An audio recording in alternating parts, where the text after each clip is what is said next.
श्री स्वामी समर्थ. मित्रांनो, श्री गुरुचरित्रामुळे मनुष्याला जीवनामध्ये अनेक असे अद्भुत फायदे मिळतात. मनुष्याची सतत प्रगती होते, मनुष्याला मनोवांछित यश मिळते. तर आज आपण बघणार आहोत गुरुचरित्र अध्याय 35 मधील शिवव्रताचे महात्म्य वर्णन करणारी कथा. त्यासाठी चॅनलला सबस्क्राईब करा आणि खाली कमेंटमध्ये लिहा श्री स्वामी समर्थ. प्राचीन काळी नैमिषारण्यात चाललेल्या यज्ञसत्रात महामुनी सूत श्रोत्यांना मार्गदर्शन करत होते. एके दिवशी शौनकादिक ऋषींनी त्यांना विचारले, मुनिवर, आम्हाला लोकांच्या कल्याणासाठी आचरण्यास सुलभ व महाफलदायी असे एखादे उत्तम व्रत असल्यास ते सांगावे. सूत म्हणाले, श्रोते हो, भगवान शंकर हे त्वरित प्रसन्न होणारे दैवत म्हणून प्रसिद्ध आहेत. ते आपल्या भक्तांच्या सर्व इष्टकामना पूर्ण करून त्यांना भवसागरातून सुखरूप तारून नेतात. त्यांची प्रसन्नता लाभून आपले कल्याण व्हावे असे ज्यांना वाटते त्यांनी सोमवारचे शिवव्रत करून त्याची आराधना करावी. या व्रतामध्ये सोमवारी उपवास करता सकाळी किंवा सायंकाळी प्रदोष समयी शिवजींची पंचोपचारे किंवा षोडशोपचारे पूजा करावी. सायंकाळी भोजन करावे. मनावर आणि इंद्रिय वृत्तींवर नियंत्रण ठेवावे. हे व्रत ब्रह्मचारी, कुमारिका, गृहस्थ, सुवासिनी, विधवा, स्त्रिया असे कोणीही करावे. या व्रताचे महात्म्य सांगणारी एक कथा स्कंद पुराणात आहे, ती सांगतो. पूर्वी आर्यवर्तात चित्रवर्मा नावाचे भूपती राज्य करत होते. ते पुण्यवान, न्यायप्रिय, पराक्रमी, धर्मात्मा व ऐश्वर्य संपन्न होते. त्यांना एक कन्या झाल्या. त्या अतिशय सुंदर व सुलक्षणी होत्या. त्यांचे नाव सीमंतिनी. त्यांच्या जन्मानंतर विद्वान ज्योतिषांनी त्यांचे भविष्य सांगितले. ते म्हणाले, राजा, या कन्या सूर्यासमान तेजस्वी, चंद्रासमान शांत स्वभावाच्या, लक्ष्मींसारख्या रूपवान, पार्वतीसारख्या गुणवान व जानकींसारख्या महान पतिव्रता होतील. यांची मोठी कीर्ती होईल. या पतींसमवेत पुष्कळ वर्ष राज्य करतील. ते ऐकून त्या राजांना अत्यानंद झाला. त्यांनी त्या सर्वांना भरपूर द्रव्य दक्षिणा दिली. त्या ज्योतिषांमध्ये एक ब्राह्मण स्पष्ट वक्ते होते. ते म्हणाले, राजा, या सर्वांनी वर्तवलेले भविष्य खरे असले तरी पत्रिकेतील ग्रहदशेप्रमाणे राजकन्यांना 14व्या वर्षी वैधव्य योग आहे. ते ऐकून त्यांना मूर्छाच आली. त्यांच्या पत्नीही चिंतेने व्याकुळ झाल्या. सीमंतिनी हळूहळू मोठ्या होऊ लागल्या. त्या 7 वर्षांच्या झाल्या तेव्हा चित्रवर्म्यांच्या मनात त्यांच्या विवाहाचे विचार येऊ लागले. पण पुढील भविष्य माहीत असल्यामुळे त्यांना धीर होत नव्हता. एकदा सीमंतिनी मैत्रिणींसमवेत खेळत असताना एक सखी म्हणाली, राजनंदिनी, तुझ्या पत्रिकेत 14व्या वर्षी वैधव्य योग आहे असे मी ऐकले आहे. ते ऐकून त्यांना खूप वाईट वाटले. त्या एकसारख्या चिंता करू लागल्या. काही दिवसांनी याज्ञवल्क ऋषींच्या पत्नी मैत्रेयी राजपरिवाराला भेटण्यासाठी आल्या. सीमंतिनीने त्यांना वंदन केले. त्यांना आपली चिंता सांगितली व म्हणाल्या, मातोश्री, तुम्ही तपस्विनी आहात, महान पतिव्रता आहात. मी तुम्हाला शरण आले आहे. माझा सांभाळ करा. माझे सौभाग्य स्थिर राहील असा एखादा उपाय सांगा. सीमंतिनींचे सौंदर्य, शालीनता, विनम्रता व त्यांच्या डोळ्यातील आर्तता पाहून मैत्रिणींना करुणा आली. त्यांनी त्यांना जवळ घेतले, त्यांच्या डोक्यावरून मायेने हात फिरवला व म्हणाल्या, बाळ, तुम्ही भगवान शंकरांना प्रसन्न करून घ्या. त्यांच्यासाठी सोमवारचे व्रत करा. त्या दिवशी उपवास करावा. सकाळी स्नान करून पितांबर नेसावा. शिवजींची शांत चित्ताने पूजा करावी.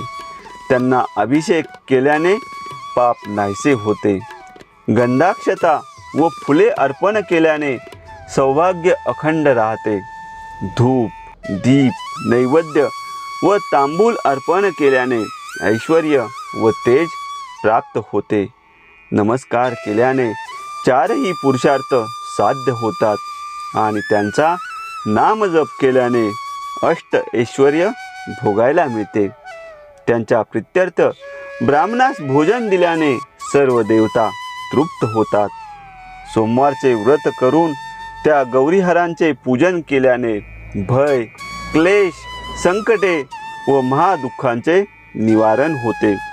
तुम्ही हे व्रत करा, म्हणजे शिवप्रभूंच्या कृपाप्रसादाने तुमचे कल्याण होईल.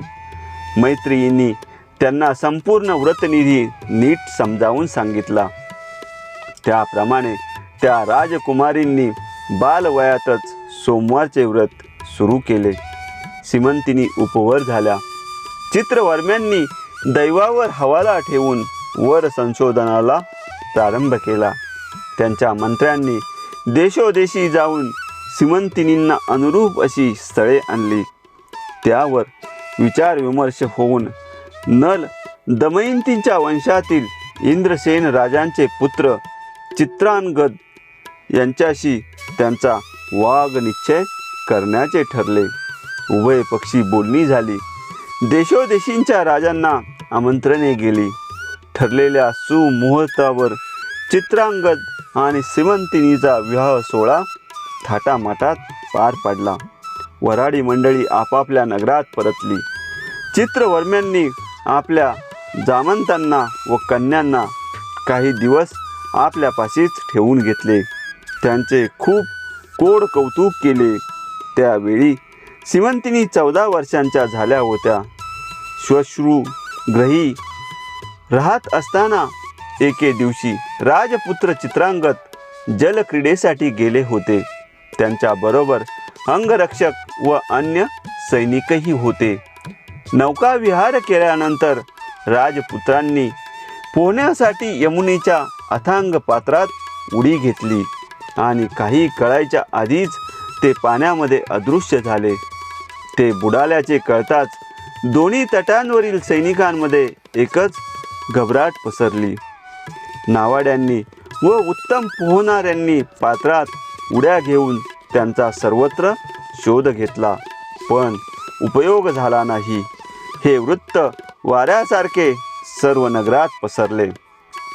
राजा, राणी, राजपरिवार, प्रजानन सर्वांनी यमुनेकडे धाव घेतली. सीमंतिनीच्या दुःखाला तर पारावारच नव्हता.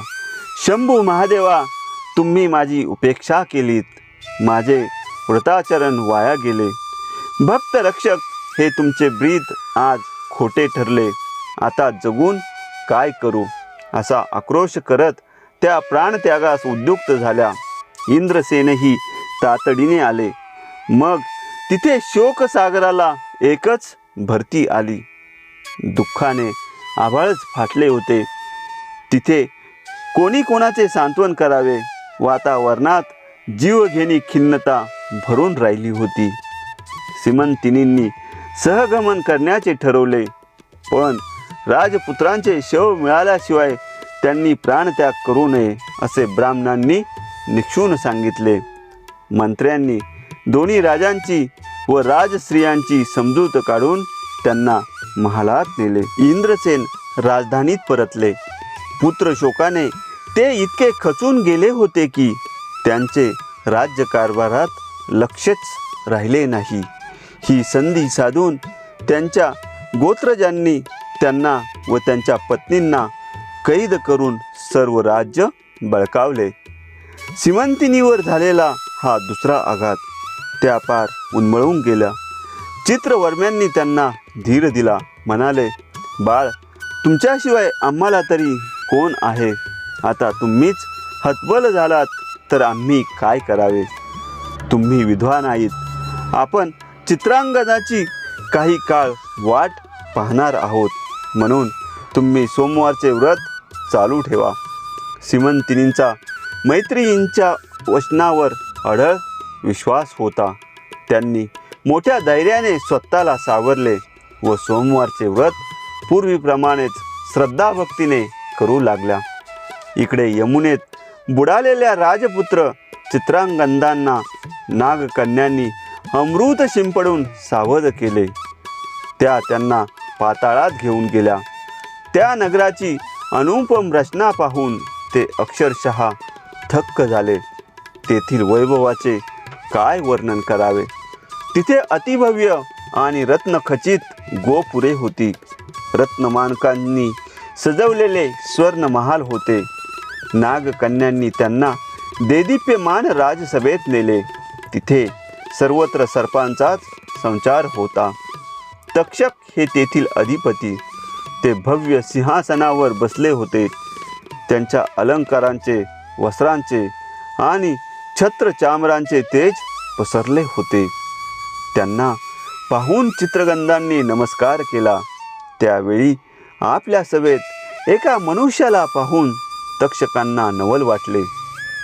त्यांनी नागकन्यांकडून सर्व वृत्तांत जाणून घेतला. मग चित्रांगदांची चौकशी केली. त्यांनीही स्वतःबद्दलची सर्व माहिती सांगितली. ते पाताळात कसे आले तेही कथन केले आणि म्हणाले, नागराज, तुमच्या दर्शनाने मी खरोखरच कृतकृत्य झालो आहे. आज माझी पूर्व पुण्याई फळास आली. चित्रगंधांचा विनय पाहून तक्षकांना परम संतोष वाटला. त्यांनी त्यांना अभय दिले व म्हणाले, कुमार, तुमच्या घरी कोणत्या देवांची पूजा आराधना करतात? ते म्हणाले, नागराज, वेद ज्यांची स्तुती करतात, तक्षक आणि शेष हे ज्यांची कुंडली आहेत आणि संपूर्ण विश्व ज्यांच्या अधीन आहे, त्या भगवान शंकराची आम्ही भक्ती करतो. तेव्हा ते शिवभक्त आहेत हे कळताच त्यांना खूपच आनंद झाला. ते म्हणाले, कुमार, माझे नगर अतिशय रमणीय व सर्व प्रकारच्या ऐश्वर्याने युक्त आहे. इथे अमृताच्या विहिरी आहेत, कल्पतरू आहेत. इथे रोग, पीडा व मरण नाही. तुम्ही इथे सुखाने राहा. चित्रांगद म्हणाले, महाराज, आग्रहाबद्दल धन्यवाद. आता माझी विनंती ऐका. मी माझ्या आई वडिलांचा एकुलता एक मुलगा आहे आणि नुकताच माझा विवाह झालेला आहे. मी नदीत बुडाल्यामुळे ही सर्व मंडळी दुःखाने व्याकुळ झाली असतील आणि मला सुखरूप पाहिल्याशिवाय त्यांना धीर येणार नाही. तुम्ही माझे प्राणरक्षण करून जे औदार्य दाखवलेत त्याबद्दल मी तुमचा ऋणी आहे. तरी कृपा करून मला परत पाठवा. तक्षकांना चित्रांगदाचे म्हणणे पटले. त्यांनी त्यांना अमृत पाजले, अमूल्य भेटवस्तू व अमोघ शस्त्रास्त्रे दिली. एक उत्तम अश्व दिला आणि तुम्ही माझे स्मरण करताच मी तुमच्या साह्यार्थ धावत येईन असे अभिवचनही दिले. आपल्या एका पुत्रांना त्यांच्या समवेत जाण्यास सांगितले. चित्रांगदांनी तक्षकांना वंदन केले. अत्यंत आपुलकीने त्यांचा निरोप घेतला. मग अश्वारूढ होऊन तीव्र गतीने आपल्या नगराकडे निघाले आणि ते जिथे बुडाले होते त्याच यमुना पात्रातून 3 वर्षांनी अश्वारूढ अवस्थेत पाण्यातून उसळी घेऊन बाहेर आले. तो सोमवारचा दिवस होता. व्रतस्थ सीमंतिनी आपल्या सख्यांसह स्नानासाठी यमुनेवर आल्या होत्या. त्यांनी त्यांना पात्रातून बाहेर येताना पाहिले, पण त्यांना ओळखले नाही. त्या सख्यांना म्हणाल्या, काय हे आश्चर्य! हे अश्वारूढ तरुण कोण आहेत? ते इच्छारूपधारी राक्षस तर नसतील? हे किती तेजस्वी दिसत आहेत. यांचा अंग सुगंध इथपर्यंत दरवळतो आहे. यांच्याबरोबर कोणी नागकुमार असावेत असे वाटते. त्यांनी भीतच त्यांच्याकडे पाहिले. त्या समयी ते आपल्या पतींसारखेच दिसत आहे अशी एक शंकाही त्यांच्या मनात येऊन गेली. पण तसे मानायला त्यांचे मन तयार होईना. चित्रांगदांनीही त्यांच्याकडे पाहिले आणि तेही संभ्रमात पडले. ते मनोमन विचार करू लागले, या तरुणी सीमंतिनीसारख्याच दिसत आहेत, पण या इतक्या निस्तेज आणि क्रूश कशा? यांच्या भाळी कुंकू नाही, गळ्यात मंगळसूत्र नाही. हा काय प्रकार आहे? ते अश्वावरून खाली उतरले आणि त्यांच्यापाशी जाऊन त्यांची आस्थेने विचारपूस केली. त्या लज्जेने काहीच बोलल्या नाहीत. पण त्यांच्या सख्यांनी त्यांचे नाव, गाव, कुळ, गोत्र सांगितले. त्या पुढे म्हणाल्या, महाराज, यांचे पती राजपुत्र चित्रांगद यांचे 3 वर्षांपूर्वी याच यमुना डोहात बुडून निधन झाले.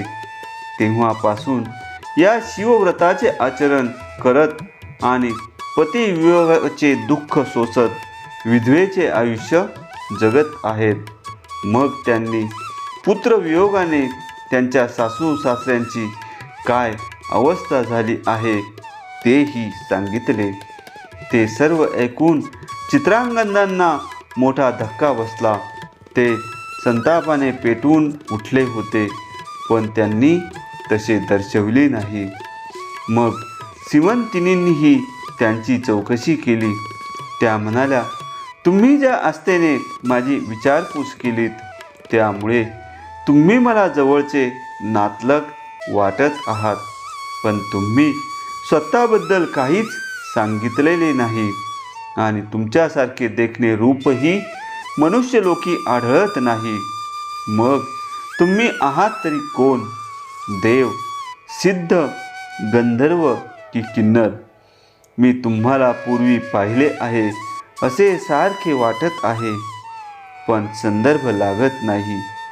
त्यावेळी बोलता बोलता त्यांना पतींची इतकी आठवण झाली की त्या शोकावेगाने रडू लागल्या. त्यांची अवस्था पाहून राजपुत्रांनाही अतिशय वाईट वाटत होते, पण ते तटस्थ राहिले. त्यांनी मृदू वचनांनी त्यांचे सांत्वन केले. मग एकांतात त्यांचा हात धरून हळुवारपणे म्हणाले, माझे नाव सिद्ध आहे. तुमच्या व्रत पुण्याईने तुमचे पती सुखरूप आहेत.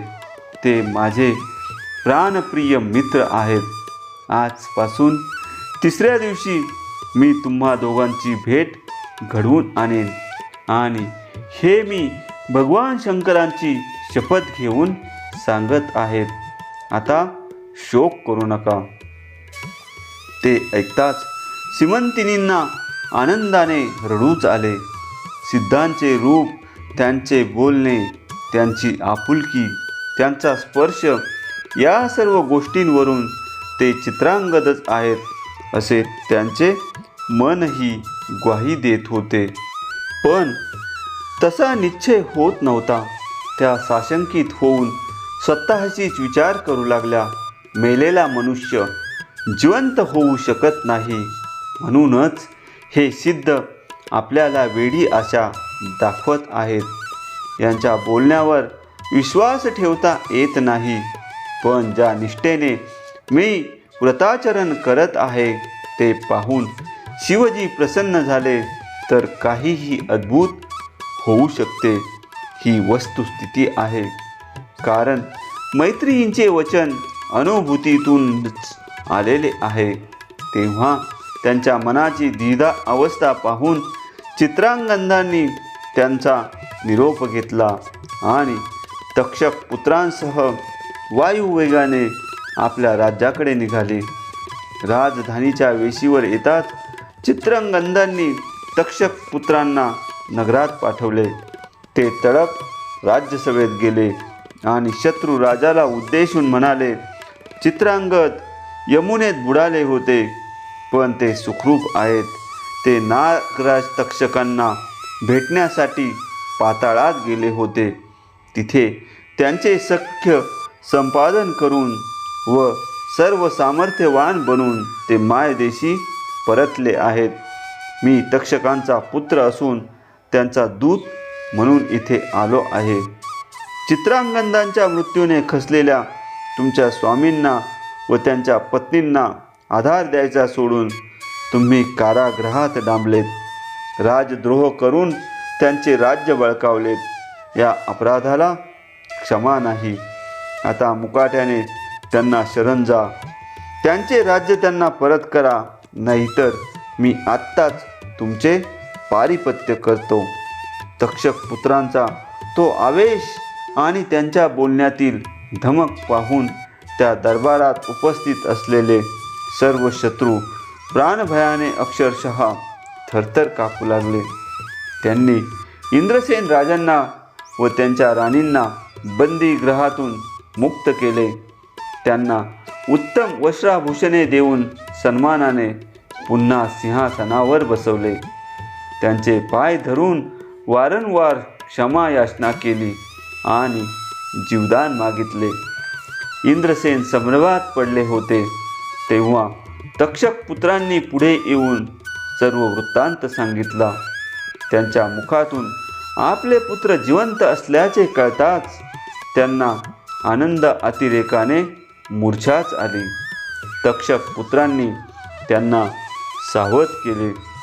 इंद्रसेनांनी नगरात दवंडी पिटून लोकांना साखर वाटली.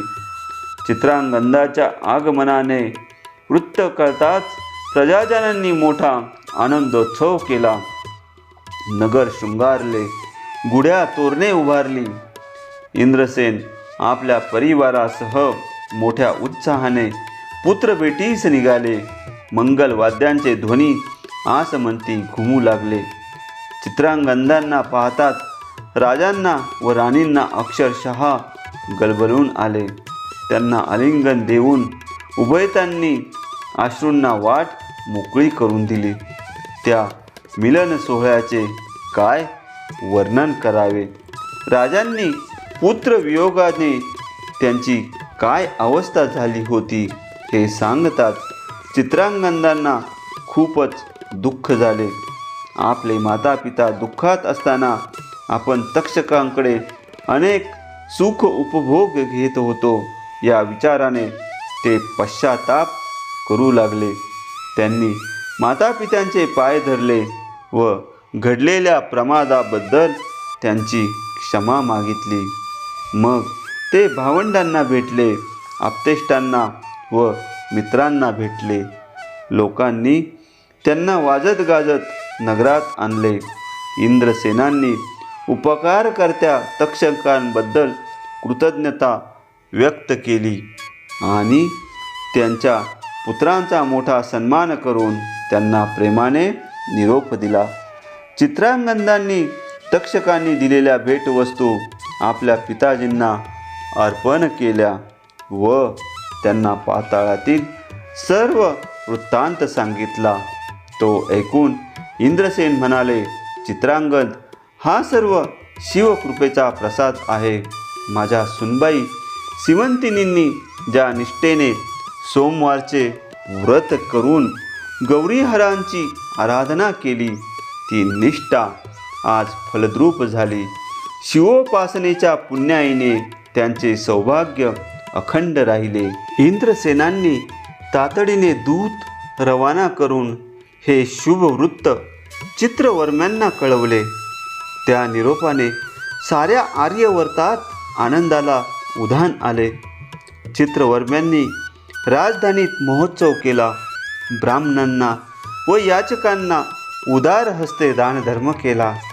त्या समयीची सिमंतिनीची मनोअवस्था काय वर्णन करावी. चित्रांगदांच्या भेटीसाठी त्या आतुर झाल्या होत्या. त्यांनी कितीतरी दिवसांनी साज शृंगार केला. इंद्रसेन चित्रांगदांना घेऊन आर्यवर्तास आले. त्यांनी आपल्या पुत्रांचा सीमंतिनीशी पुन्हा विवाह लावून दिला. चित्रांगदांनी त्यांना पाताळलोकीच्या अमूल्य भेटवस्तू दिल्या. तिथून आणलेले अमृत पाजले. मग त्यांना घेऊन आपल्या नगरात परतले. त्यांनी सीमंतिनींसह पुष्कळ वर्ष राज्य केले. ही कथा सांगून श्रीगुरु त्या ब्राह्मण दंपतीस म्हणाले, सोमवार व्रताचे महात्म्य अगाध आहे. तुम्ही दोघांनी या व्रताचे नित्य आचरण करा. ती माझीच सेवा आहे. या सेवेने तुमचे कल्याण होईल. त्यांची आज्ञा घेऊन दत्त विप्र पत्नीसह गावी परतले.